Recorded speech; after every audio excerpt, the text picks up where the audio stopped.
Jonas 3, leremos o capítulo 3 e 4. Nesta manhã, Deus possa nos abençoar pela sua santa palavra. Jonas 3, capítulo de número 3, diz o seguinte: Veio a palavra do Senhor, segunda vez, dizendo: Dispõe-te, vai à grande cidade de Nínive e proclama contra ela a mensagem que eu te digo. Levantou-se, pois, Jonas e foi a Nínive, segundo a palavra do Senhor. Ora, Nínive era cidade muito importante diante de Deus e de 3 dias para percorrê-la. Começou Jonas a percorrer a cidade, caminho de um dia, e pregava e dizia: ainda 40 dias e Nínive será subvertida. Os ninivitas creram em Deus, proclamaram um jejum e vestiram-se de panos de saco, desde o maior até o menor. Chegou esta notícia ao rei de Nínive. Ele levantou-se do seu trono, tirou de suas vestes reais, cobriu-se de pano de saco e assentou-se sobre cinza. E fez-se proclamar e divulgar em Nínive, por mandado do rei e seus grandes, nem homens, nem animais, nem bois, nem ovelhas, provém coisa alguma, nem os levem ao pasto, nem bebam água, mas sejam cobertos de pano de saco, tanto os homens como os animais, e clamarão fortemente a Deus e se converterão, cada um do seu mau caminho e da violência que há nas suas mãos. Quem sabe se voltará a Deus e se arrependerá e se apartará do furor da sua ira, de sorte que não pereçamos? Viu Deus o que fizeram, como se converteram do seu mau caminho, e Deus se arrependeu do mal que tinha feito, ou que tinha dito, lhe faria e não o fez. Com isso, desgostou-se Jonas, extremamente ficou irado, e orou ao Senhor e disse: Ah, Senhor, não foi isso que eu disse, estando ainda na minha terra? Por isso me adiantei, fugi para Tarsis, pois sabia que és Deus clemente e misericordioso, e tardio em irar-se, e grande em benignidade, e te arrependes do mal. Peço-te, pois, Senhor, tira a minha vida, porque melhor me é morrer do que viver. E disse o Senhor, é razoável essa tua ira?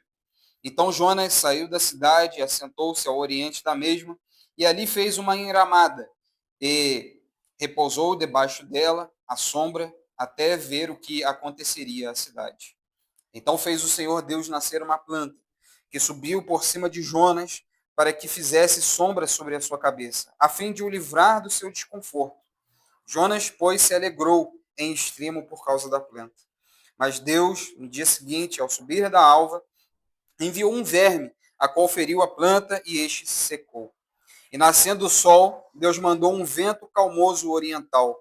O sol bateu na cabeça de Jonas, de maneira que desfalecia, pelo que pediu para si mesmo a morte, dizendo: melhor me é morrer do que viver. Então perguntou Deus a Jonas: é razoável essa tua ira por causa da planta? Ele respondeu: é razoável a minha ira até a morte. Tornou o Senhor a dizer: tens compaixão da planta que não te custou o trabalho, a qual não fizeste crescer, que numa noite nasceu e numa noite pereceu, e não hei de eu ter compaixão da grande cidade de Nínive, em que há mais de 120.000 pessoas que não sabem discernir entre a mão direita e a mão esquerda, e também muitos animais? Só até aí, meus amados irmãos, obviamente, é porque o capítulo ele se encerra com uma pergunta. Não há restrições, áreas restritas para a misericórdia e a graça de Deus. E parece a nós, meus amados irmãos, pelo menos ao meu sentir, a meu ver, essa frase exemplifica tudo que fora relatado aqui neste livro que nós estamos acompanhando e encerra-se hoje. E é importante lembrar que nós estamos fazendo uma série de exposições, dessa vez no livro de Jonas. Os irmãos vão de perceber que demos um salto ali do Antigo Testamento, voltamos para alguns tópicos do Novo, justamente porque em agosto nós celebramos dentro da IPB o mês das missões, onde principalmente tem o dia de missões, salvo não me engano, é o dia 10 de agosto. É o segundo domingo, salvo não me engano, de agosto. E por que nós estamos trabalhando, o Lucas, os outros amados irmãos, eu, enfim, nós estamos trabalhando esse livro em específico? Para justamente verificar, Diácono Bruno, a necessidade da igreja viver missões. E os irmãos hão de acompanhar que no capítulo 1 nós vemos que um homem que deseja seguir a sua própria vontade e por N motivos ele não faz, e nós vamos comentar depois por que Jonas ele não faz, porque ele de fato entende que Deus é um Deus clemente, misericordioso, que é tardio em se irar e que se arrepende do mal. Nós iremos pontuar isso depois. O castigo pela obediência é tão certo que ele veio. Jonas, sobre turbulências dentro daquele navio, aqueles homens navegantes que estavam juntamente com Jonas no mar. Jonas sofre essa turbulência. Os amados irmãos viram também que Deus, ele, através do justo castigo pela desobediência daquele homem, ele então faz com que aquele barco afunda. E então Jonas, no capítulo 2, nós vimos que por causa da sua obediência, da sua desobediência, ele então é tragado por um grande peixe. Muitos dizem que é uma baleia. Eu fico com as escrituras ao dizer que é só um peixe. Não sei ali da forma com que se relatara, mas é um peixe. As escrituras o diz. No ventre do peixe, Jonas ele realiza, ao meu ver, uma das mais belíssimas orações de contrição e arrependimento. Ele enfatiza que a fuga dele daquela situação, daquele abismo, era tão certa que dentro do ventre ele já orava ao Senhor agradecendo por esse alívio, né? Pelo alívio que ele dará, enfim, ao soltar, então, diante do ventre daquele peixe. No capítulo de número 3, nós vimos a realidade de Jonas. Ele prega, então, a Nínive, porque assim o seu ofício ele é retomado. Jonas ele recobra ali a sua consciência do porquê ele foi chamado por Deus, e então ele vai até Nínive, percorrendo ali 3 dias, que dá exatamente ali 90 quilômetros. 90 quilômetros aí, me corrijam depois se eu estiver errado, é mais um pouquinho do que é aqui para o Rio, né? Hoje a gente chega daqui para o Rio de carro ou de ônibus, bem mais ligeiro. Ou 90 quilômetros aí seja, sei lá, 2 horas de carro ou de ônibus. Enfim, mas Jonas teve que percorrer essa trajetória a pé, demorando aí 3 dias dentro das suas condições. Nós vimos no capítulo de número 3, meus amados irmãos, Jonas, de fato, indo até Nínive e pregando a destruição, a subversão de Nínive, e algo inesperado acontece. Pelo menos na mente de Jonas. Nínive, ela toda se converte, desde o maior até o menor. Desde o rei, ele olha aquela notícia e ele fala: eu tenho que me render, eu tenho que crer, eu tenho que, de fato, me voltar a esse Deus que é o único e verdadeiro Senhor. E nós vimos no capítulo de número 4, do fim, Jonas se sente raivoso, nervoso, por Deus usar compaixão e graça. E é por isso que eu disse que o conjunto desse livro, uma frase que possa ali exemplificar o que o livro traz, é que Deus não tem área restrita para Deus. Não tem zona, não tem espaço, não tem viela, não tem rua que Deus não possa agir pela sua misericórdia. Na mente humana, Deus é restrito a simplesmente uma religião ou alguma questão que possa ensejar dentro desse sentido. Deus, ele nos, meus amados irmãos, ou melhor falando, por melhor que nossa teologia, ela tenta compreender as Santas Escrituras, Deus é compassivo, misericordioso e soberano na história da salvação e redenção. Até porque nós vimos na exposição anterior que a salvação pertence a Deus. A salvação pertence ao Senhor. É departamento de Deus a salvação, e quem somos nós para indagar uma coisa ou outra.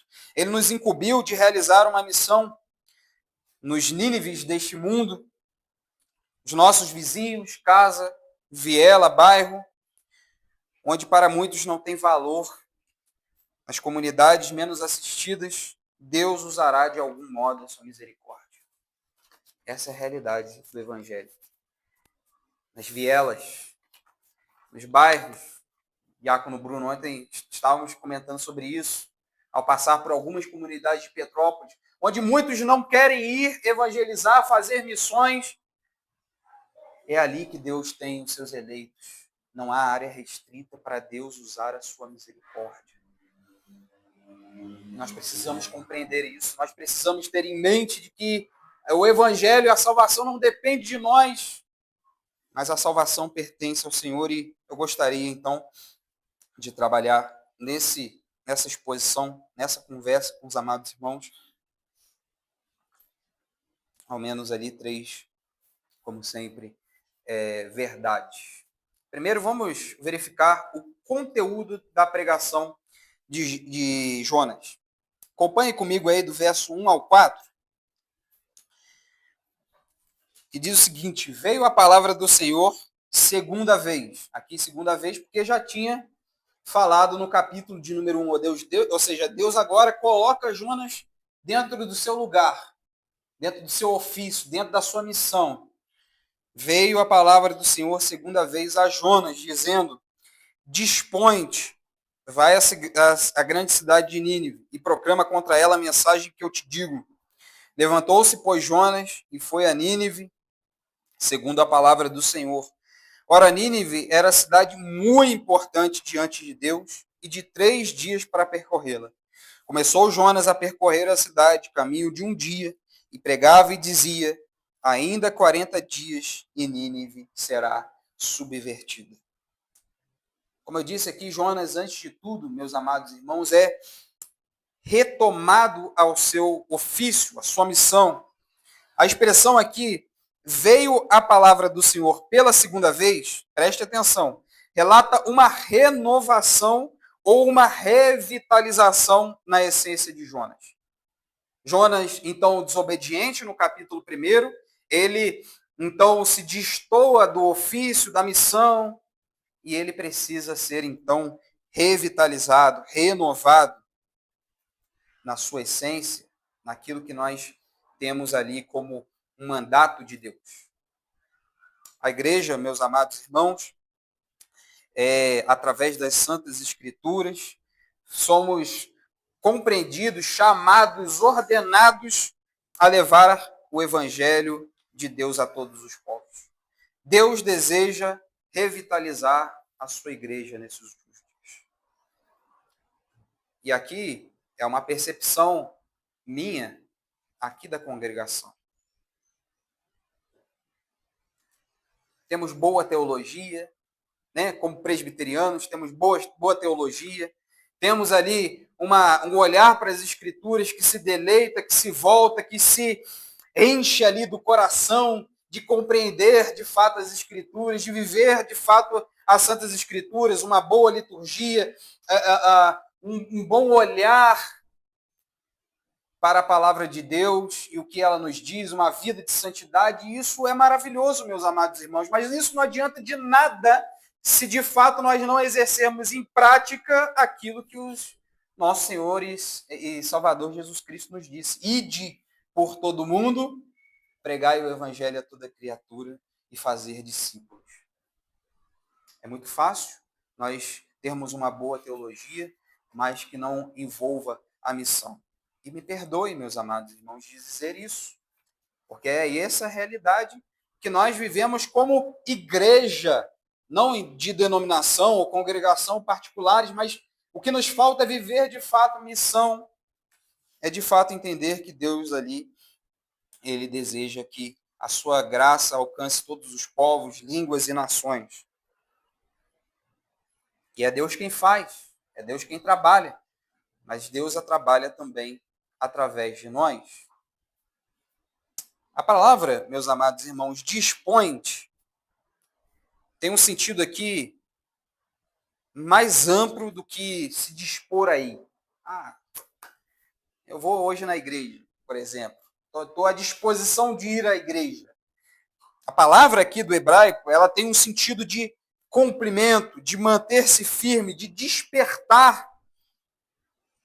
Jonas não estaria somente ao dispor de ir a Nínive, mas através agora dos seus olhos fitos ao que Deus poderia fazer a Nínive, ele então se sente no cumprimento, no despertamento de poder realizar a sua tarefa, a sua missão. Despertamento de seu ofício. Precisamos, meus amados irmãos, por fim, como sacerdotes reais, despertar, se manter firmes na comissão que Deus nos ordenou. Precisamos manter-nos firmes. Precisamos mantermos despertos ou mais ativos na missão que Deus assim requer para a sua igreja. Outra pergunta, antes de nós falarmos do conteúdo, é por que Nínive? Porque no verso de número 3, 3 não, perdão, verso de número 3, levantou-se, pois, Jonas e foi a Nínive, segundo a palavra do Senhor. Ora, Nínive era a cidade muito importante diante de Deus e de 3 dias para percorrê-la. Na mente de Jonas, essa ideia de importante, ela pode ser uma ideia totalmente, ou na ideia do judeu patriota, essa possa ser uma ideia que é estranha. Por que Nínive? Senhor, Israel, Judá está ali toda atrapalhada, entra reis, sobe rei, decai rei, morre rei, vive rei, e é uma depravação. Por que Nínive? Não, por que não outra cidade? Desde que seja dentro de Israel, de Judá e por aí vai. Por quê? Não é uma pergunta que eu e você faríamos. Porque se você ler Reis, você vai ver que a decadência, apesar do reinado de Jeroboão II estar aqui em um pouquinho de paz, ainda Israel precisava de um conserto, podemos assim dizer.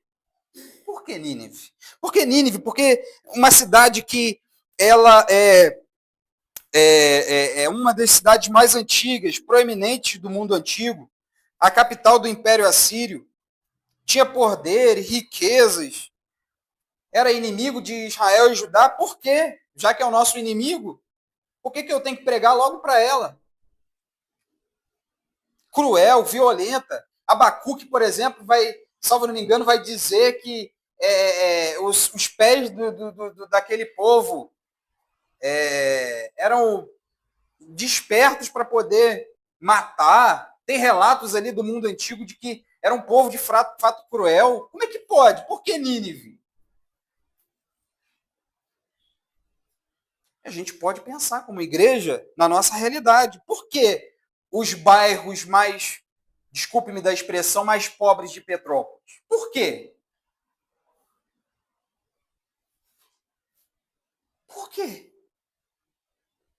O meu mundinho aqui é o centro da cidade, a igreja fica aqui, por que a gente não ganha aqui? É uma pergunta. Por que Nínive?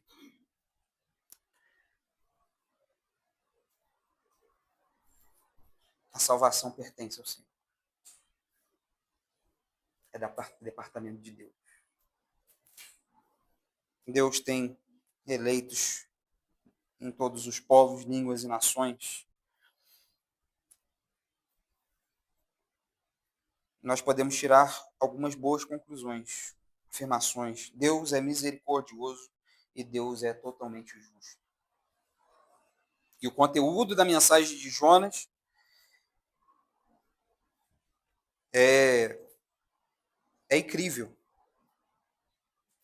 Pois, na realidade, desde a criação do homem, a sua queda e no afunilar das promessas de Deus, Deus chama pessoas ao arrependimento. Por isso que Deus não é... Estava ouvindo essa semana. Deus ele não é particular do povo judeu.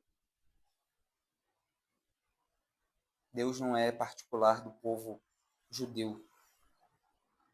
Desde o início, em Abraão, Deus sempre falava que em ti serão benditas todas as famílias da terra. Conteúdo da pregação, e agora me permita voltar sobre esse tópico, não é direcionado a dizer, Lucas, Jesus te ama. Porque hoje nós vivemos um evangelismo, e me permita, meus irmãos, de dizer assim, Jesus tem uma promessa para você.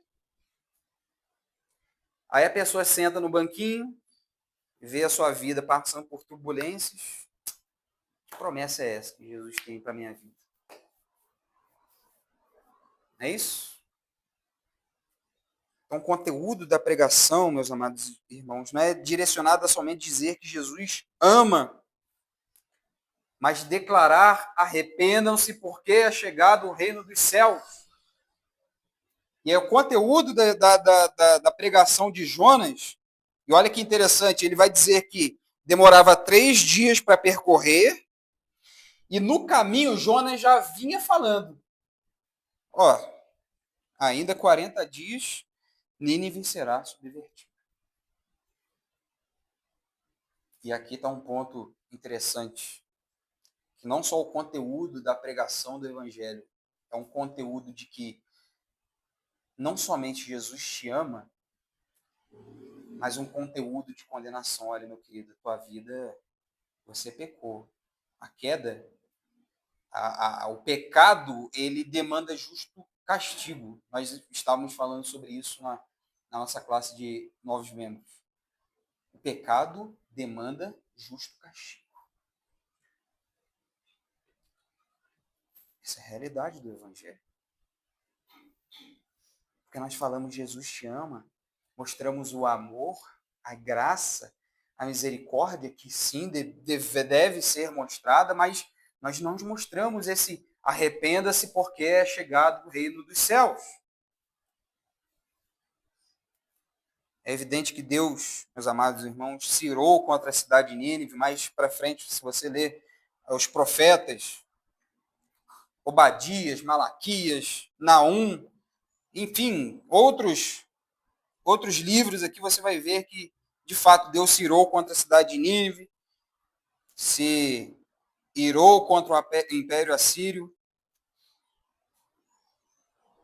e aí o arrependimento daquele povo foi grande, porque teve arrependimento. Na cidade de Filipos, salvo não me engano, Deus mandou Paulo pregar a um povo. Começou ali dizendo que Deus abriu o coração de Lídia para ouvir a pregação do evangelho. É Deus quem abre os corações, é Deus quem trabalha, é Deus quem dá arrependimento, é Deus quem dá a fé, e o que cabe a nós é de fato pregar o verdadeiro evangelho com vigor, com despertar de fato, porque é Deus quem salva. É Deus quem salva, é Deus que tem seus eleitos. E Nínive aqui, portanto, meus amados irmãos, como eu disse, é uma cidade importante diante de Deus. E aqui vai um pensamento que todos nós teríamos. Como uma cidade cruel, violenta, pode ser importante para Deus. Como vielas, ruas, moradores em situação de rua, o bairro mais pobre de Petrópolis, pode ser importante diante de Deus? É porque não há, melhor falando, espaço restrito, área restrita para a misericórdia de Deus. Deus salvou pecadores muito mais cruéis, a depender do que essas pessoas que praticam o mal. Como eu, como vocês, Deus salvou pessoas cruéis como nós, que a cada dia blasfemava contra o nome de Deus, que a cada dia colocava Cristo no seu vitupério, dentro de toda sorte de situações horríveis, nós colocamos e blasfemávamos contra o nome de Deus. E nós ainda nos perguntamos, Deus pode salvar pessoas, moradores de rua, em situação de rua? Pode salvar pessoas em vielas, em bairros? Novamente digo que não há espaço restrito para a misericórdia de Deus.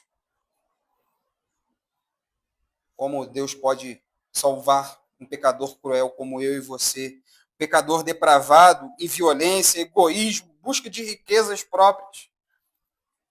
E é isso que o profeta Jonas deveria entender. Quando nós vemos no segundo tópico a consequência da pregação. A pregação, então, meus amados irmãos, ela deve ser pontuada na Santa Escritura, colocando os pontos todos que ela dá. Pega aqui, Romanos 1, vamos ver. Vamos pregar aí. Tá vendo a tua situação, pecador? Romanos 1 está aqui. Ou vamos pegar aqui os 10 mandamentos. Pecador, tua situação, tu sabe, tu cumpre isso daqui? Não, não cumpre. Opa.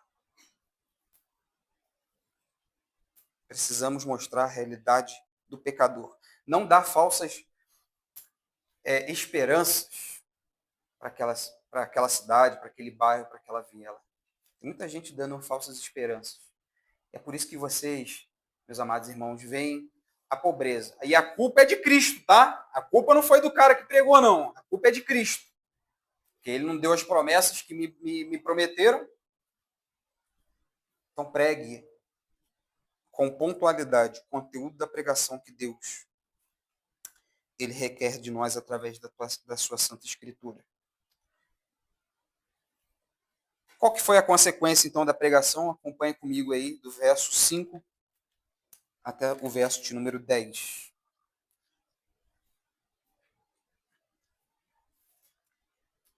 Para desespero de Jonas, os ninivitas creram em Deus e proclamaram, então, um jejum. Vestiram-se de panos de saco, desde o maior até o menor. Chegou esta notícia ao rei de Nínive. Ele levantou do seu trono, tirou de si as vestes reais, cobriu-se de pano de saco e assentou-se sobre cinza, e fez proclamar e divulgar em Nínive, por mandado do rei e seus grandes, nem homens, nem animais, nem bois, nem ovelhas, provém coisa alguma. Nem os levem ao pasto, nem bebam água, mas sejam cobertos de pano de saco.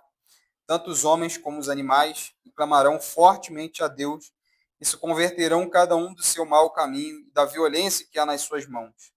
Quem sabe se voltará a Deus, se arrependerá e se apartará do furor da sua ira, de sorte que não pereçamos? Viu Deus o que fizeram, como se converteram de seu mau caminho, e Deus se arrependeu do mal que tinha dito que lhes faria e não o fez. A consequência da pregação aqui foi conversão. A consequência aqui, através do ouvir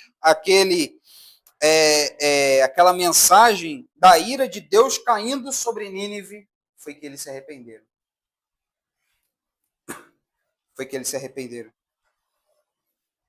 Nínive será destruída em 40 dias. Diante dessa profecia, o julgamento seria iminente. Imediatamente o povo, ele creu em Deus, converteu, reconheceram que Yahvé é o único e verdadeiro Deus, se deleitou em panos de sacos, em cinzas, como era de costume dos orientais. São figuras de humilhação.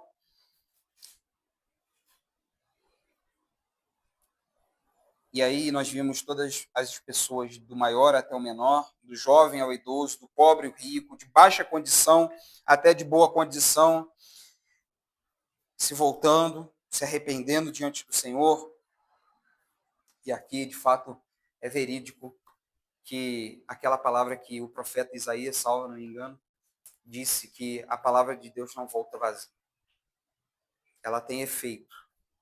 O efeito, ora é para condenação ou para arrependimento. No final, todos se curvarão diante do Senhor, como diz Filipenses. Todos uma hora vai ter que se dobrar diante do Senhor, diante do poderoso Deus, porque a sua palavra não volta vazia.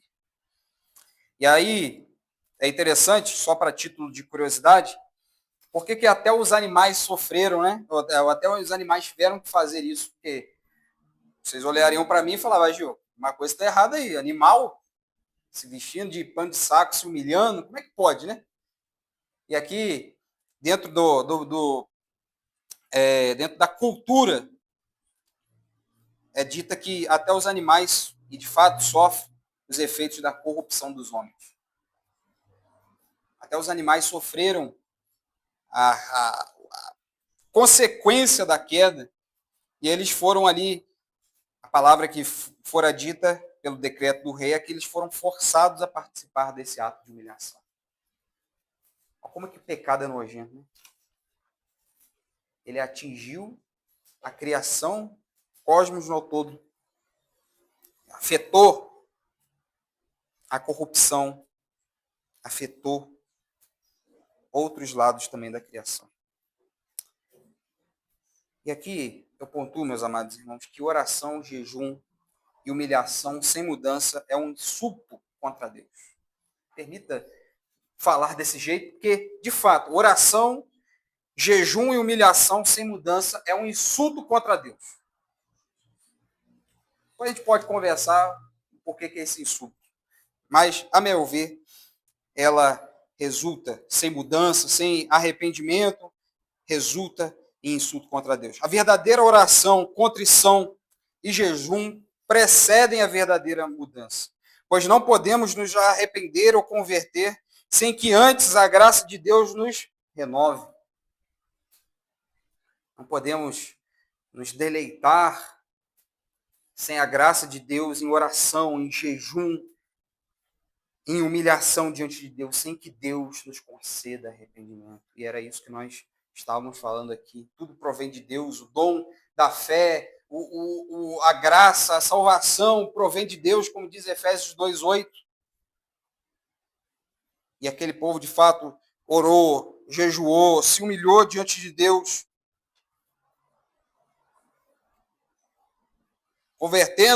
não convertendo seus corações, né? Depois que a gente entra para a teologia reformada, fica melhor, né, a frase. Não é eu me converti, é Deus que regenerou o meu coração. Se pela misericórdia alcançaremos perdão, pela rejeição, quando receberemos condenação. Ainda espaço para o perdão, e os ninivitas entenderam isso ao dizer: quem sabe ainda Deus mude de ideia. Ao olhar aquela situação, o povo pergunta: quem sabe ainda Deus pode usar ainda a sua misericórdia? Quem sabe Deus ainda possa mudar de ideia? Ainda, meus amados irmãos, há espaço para arrependimento na nossa igreja, há espaço para arrependimento em nossa casa, há espaço para arrependimento na nossa cidade, no nosso país, apesar de que nós vimos essas situações. Nós ligamos a TV, né, falamos, não, meu Deus do céu, o legislativo fazendo toda sorte de situações negativas, e a gente pensa, pô, não tem solução. Daqui para frente, como já dizia o bom carioca, só ladeira abaixo. Só ladeira abaixo. E aqui há espaço para arrependimento na nossa cidade, na nossa casa, no nosso bairro enfim, na nossa família, no nosso país, na nossa cidade. Porque Nínive se arrependeu. E aqui, permita fazer um breve comentário da Bíblia da Fé Reformada. Ela diz o seguinte, para comentar essa parte ali do arrependimento. Ele diz o seguinte: a advertência profética tinha uma condição, um julgamento iminente caso não se arrependesse, convertendo-se dos seus maus caminhos. Os ninivitas satisfizeram essa condição. Deus não se arrepende. É porque aqui a ideia do escritor é que Deus se arrependeu do mal que porventura iria se fazer. Deus não se arrepende. Gravem isso dentro da teologia, nós chamamos isso de antropomorfismo. Corrijam depois se eu estiver errado. Dizer que Deus tem certos perfis ali do que na realidade é compatível ao homem realizar. O Deus que ordena, e ele termina comentando, o Deus que ordena meios também ordena fins. Deus que predestina meios também predestina fins. Deus quis usar de misericórdia com aquele povo, e Deus quis habilitar misericórdia para aquele povo. E vale aí o terceiro e último ponto, o penúltimo ponto, perdão, é de que a vontade de Deus é superior às nossas vontades e concepções. Acompanhem comigo o capítulo de número 4, verso de número 1 a 5.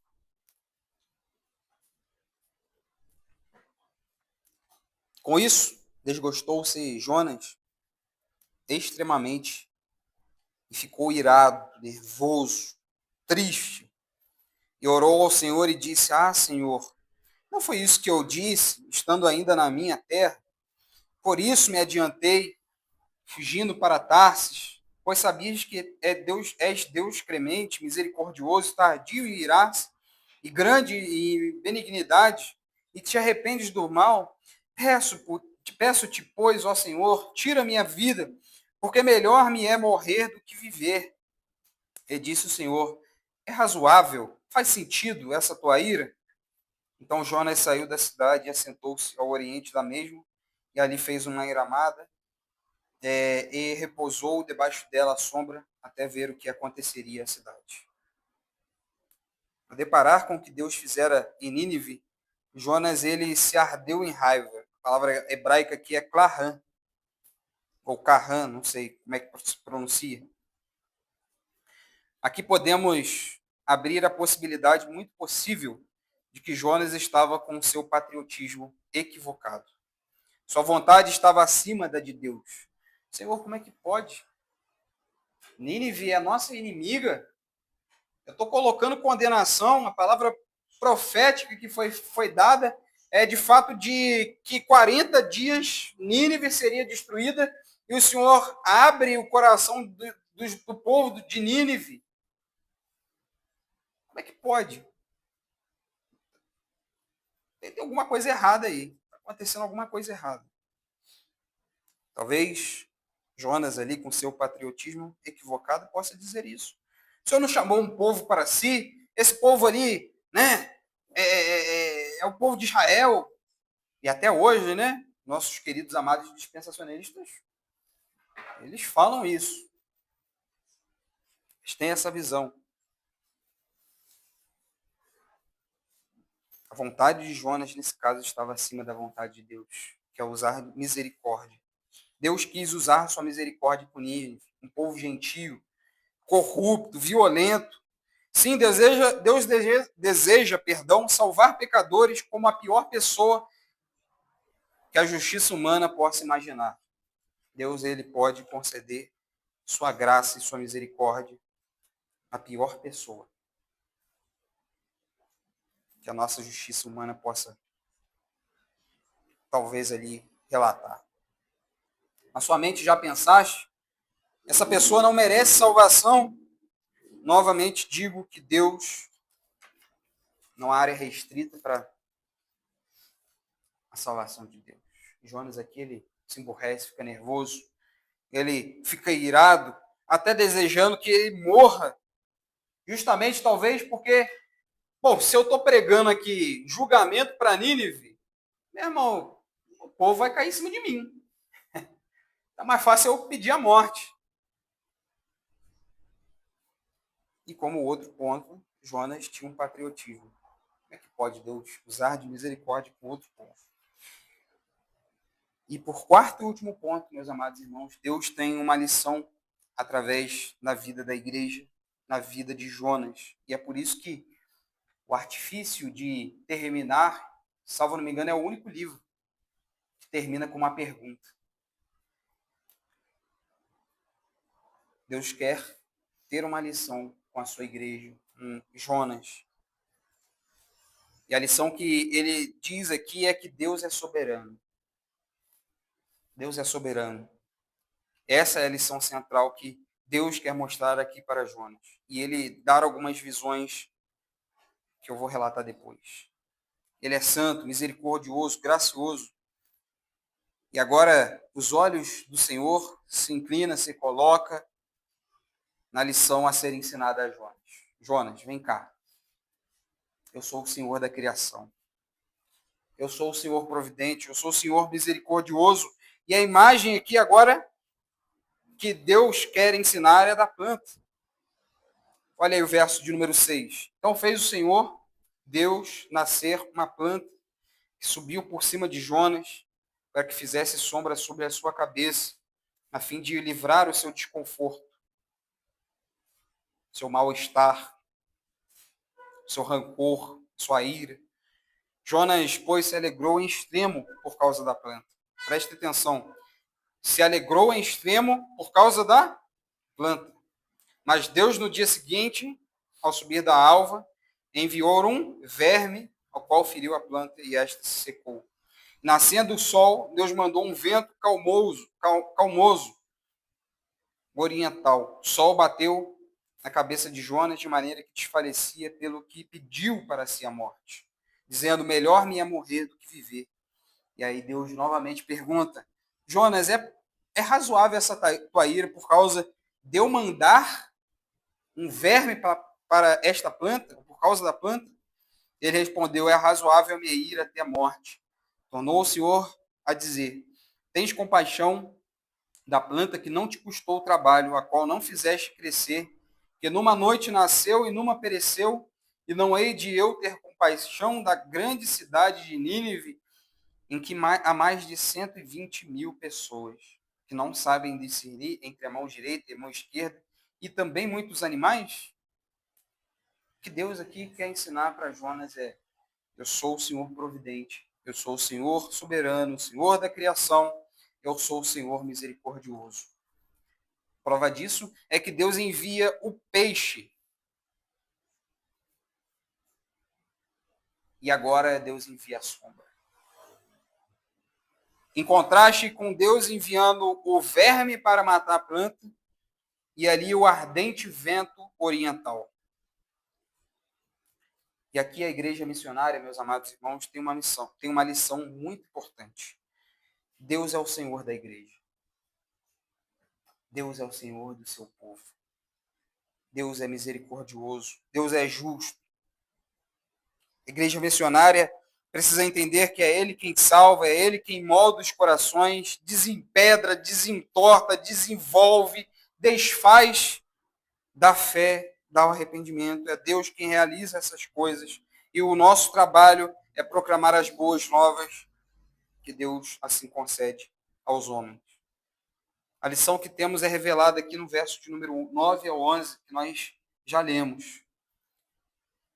A compaixão de Deus com o seu povo é maior do que as preocupações de Jonas com a terra. O salmista, ele vai dizer que a alma é muito caríssima. A redenção da alma é caríssima. A compaixão de Deus com o seu povo, com os eleitos de Deus, é maior do que as preocupações com planta, com arvorezinha. Tem gente que pega a árvore, o ser humano ali vai embora. Tem gente que, não, vamos abraçar a arvorezinha, a baleiazinha, que é bom, a natureza agradece, mas tem gente que dá mais importância a ideologias, desculpem da expressão, malditas, do que a vidas, a pessoas. Temos mais consentimento em se importar com coisas físicas do que, de fato, se deleitar em uma vida, em uma alma, em uma pessoa que precisa de levante do Evangelho, que precisa ser levado ao Evangelho. A compaixão de Deus é muito maior do que isso. Nós ganhamos uma planta e perdemos muitas almas. Abre aspas. Nós preferimos, olha só a intensidade da nossa vida. Nós preferimos dar mais utilidade. E aqui a planta, você pode colocar qualquer situação dentro da sua vida que você possa oferecer ali do que de fato, abre aspas, muitas almas. A vida missionária deve convergir em pessoas e como alcançá-las ao caminho correto. Esse é o nosso trabalho como igreja. Ah, mas irmão Ageu, quem são os eleitos do Senhor? Para que pregar? Deus tem os seus eleitos. Mas Deus também nos deu missão. E é Ele quem faz. Não sou eu. Nem você. É Deus quem salva. Para isso temos 3 aplicações. Para terminar. Deus sempre usará sua misericórdia e a sua justiça a quem Ele quer. E isso daí é uma coisa que nós precisamos dentro da nossa modernidade, né? De achar que, irmão Ageu, eu evangelizo para o meu pai. Obrigado, meu amado. Eu evangelizo para o meu pai há tempos, há períodos. Eu evangelizo para a minha família, para o meu bairro, para o meu vizinho, e eu não vejo. Deus sempre usará a sua misericórdia e a sua justiça a quem Ele quer. E o que cabe a nós é realizar sem hesitar a missão que Ele nos ordenou, orientou. A nós cabemos executar com fidelidade e fé, confiança no que Deus fará. Por mais que possa parecer difícil, Deus usará sua misericórdia a quem Ele quer. E aí nós temos uma missão para você, como igreja, como congregação, como filhos do Rei. Pratique, meus amados irmãos, missões. Em que sentido, meus amados irmãos? Seja em abertura de um pequeno grupo, ou até mesmo eu convido os amados irmãos a participar do ponto de pregação que nós abriremos, se Deus assim quiser, isso pelo projeto ASP. Se entreta, se conecte com o projeto ASP. Ontem nós fomos lá, eu, Damires, Zuleide, até para ver algumas questões, por isso não convidamos os amados irmãos, até porque era um assunto mais pessoal deles. Mas quando surgir a oportunidade, vá no Vale do Carangola. Depois pergunte a nossa irmã Damires aqui como é que foi a situação, de quanto as pessoas estão necessitadas do Evangelho, quanto as pessoas clamam por Evangelho, precisam de uma orientação, porque há um bombardeio de informações dessas pessoas e a igreja precisa ser ativa para ensinar, para discipular, para poder realizar.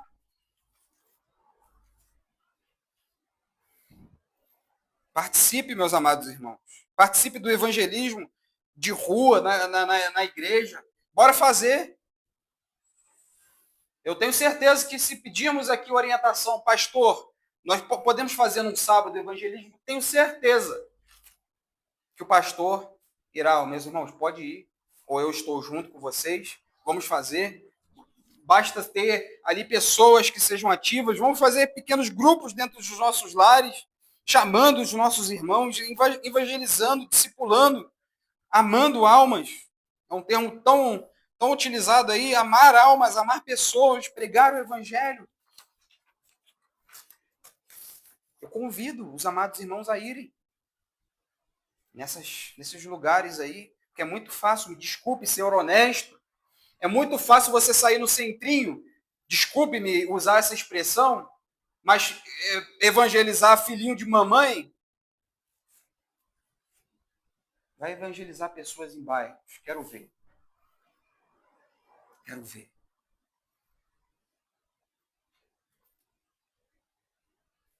Em Salvador, também eles estavam comentando ali mais cedo, tem situações deploráveis em que pessoas vendem drogas ilícitas, mas o evangelho está sendo pregado. E eles dizem, não mexe com os missionários que estão pregando aí não. Essas pessoas precisam do alcance do evangelho. E é tão lindo, só para terminar, pois eu aconselho os amados irmãos a ver uma série, assim como ele já fez uma vez, e eu posso recompartilhar para os amados irmãos, um certo cantor, expositor das escrituras, chamado Marco Teles, ele criou, inclusive, uma coletânea, possivelmente alguns amados irmãos já tenham escutado, chamado Amado Timóteo, e ele criou outro chamado O Grande Banquete. E ali ele diz que no grande banquete que Deus chama aquelas pessoas, ele chama pessoas que são aleijadas, que para a sociedade ali não há recuperação para elas. Deus deseja salvar pessoas como essas pessoas. Deus deseja salvar pessoas que são tão afincas com essas ideologias malditas, e na nossa mente não há salvação para essas pessoas. Não há espaço restrito para a misericórdia de Deus. Que Deus nos abençoe, meus amados irmãos. Vamos nos colocar de pé, se o presbítero juvenil assim me conceder. Vamos fazer uma oração para que Deus revitalize a nossa congregação, as nossas vidas. Vamos curvar a nossa fronte. Eu espero muito em Deus, meus amados irmãos. Que Deus tenha falado nesta manhã para com os amados irmãos. Deus Santo, curve sua fronte. Nesta manhã nós estamos novamente, ó Pai. Como foi dito aqui nesta manhã, através da tua santa palavra, não há restrição, ó Deus, para a tua misericórdia. E é o Senhor quem salva, é o Senhor quem usa de misericórdia e usa também de justiça, é o Senhor quem trabalha nos corações, e cabe a nós executar a missão que o Senhor nos demandou a realizar. Ir por todo o mundo, levar o Evangelho. Nós sabemos que nosso coração às vezes possa pensar muitas coisas, trabalhar muitas coisas, mas a salvação pertence ao Senhor. Que o Senhor nos use, ó Pai, para pregar o teu Evangelho. Nos use, ó Deus, para, de fato, pregar fielmente, expositivamente, pregar com ânimo, com vigor, ó Deus, apesar das circunstâncias da nossa vida. Nós te pedimos, Senhor, revitalize a nossa igreja, revitalize a nossa congregação, revitalize o teu povo, ó Deus, a entender que nós somos chamados pelo Senhor a proclamar as boas novas do Evangelho. Nosso coração se deleite na tua santa palavra. Que o teu santo consolo, ó Pai, venha consolar os nossos corações e, ao mesmo tempo, também consolar outras pessoas, como diz também a tua santa palavra. Porque a salvação depende do Senhor, ó Pai. O Senhor salvou, ó Deus, pobres pecadores como nós. Quem somos nós para colocar quem o Senhor deve salvar? Quem, ó Deus, os limites que o Senhor possa atingir? E e que nós sejamos capacitados através da tua santa palavra a pregar o teu evangelho, a ser uma igreja ativa, a ser uma igreja, ó Deus, que possa de fato levar o teu evangelho a toda criatura. Abençoe, ó Deus, o projeto ASP, abençoe, ó Deus, as nossas vidas, abençoe a missões aqui na congregação, nos dispõe, ó Deus, a servir ao Senhor, a servir a outras pessoas, a levar o teu evangelho, ó Pai. Seja engrandecido, ó Deus da nossa vida. Seja engrandecido, ó Pai, nessa congregação. Que teu nome santo seja glorificado. E assim nós choramos, pedindo que sejamos conformados, ó Deus, sejamos a cada dia mais aparentes, ó Pai, a imagem do teu santo Filho Jesus Cristo. Que o teu nome cresça, ó Deus, e o teu nome seja levado a todas as nações. Assim nós choramos, glorificamos o nome santo do teu Filho Jesus Cristo.